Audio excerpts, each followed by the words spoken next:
चलिए हड़प्पा सभ्यता की बात करते हैं। एक ऐसी दुनिया जहां राजा तो नहीं थे पर शहर कमाल के थे। तो सवाल ये है कि हजारों साल पहले बिना किसी राजा के इतनी बड़ी सभ्यता आखिर चली कैसे?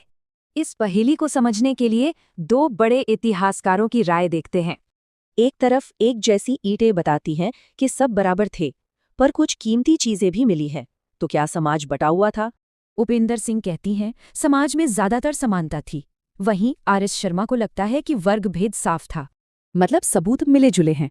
एक तरफ नज्मो जब्त था, तो दूसरी तरफ कारीगरी को भी अहमियत दी जाती थी। अब आते हैं शासन पर। भाई राजा के बिना राज, ये सवाल और भी पेचीदा है। आखिर इन बड़े बड़े शहरों को चला कौन रहा था?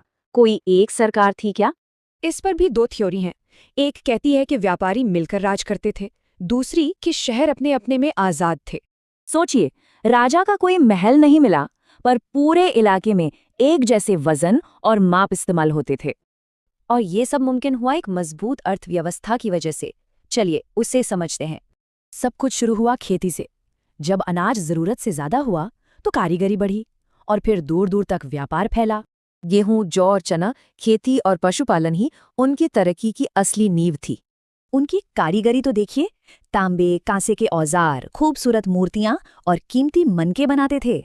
और ये सामान सिर्फ आसपास नहीं बल्कि मेसोपोटामिया तक बिकता था, जमीन और समंदर दोनों रास्तों से। इसका पक्का सबूत है हड़प्पा की मोहरें जो मेसोपोटामिया में मिली हैं। क्या कमाल का कनेक्शन था। तो कुल मिलाकर हड़प्पा सभ्यता की तस्वीर कैसी बनती है? एक ऐसा समाज जहां संतुलन था, समानता थी और बिना राजा के शासन चलता था, और अर्थव्यवस्था व्यापार पर आधारित थी। तो क्या हड़प्पा सभ्यता हमें सिखाती है कि समाज को चलाने के और भी तरीके हो सकते हैं?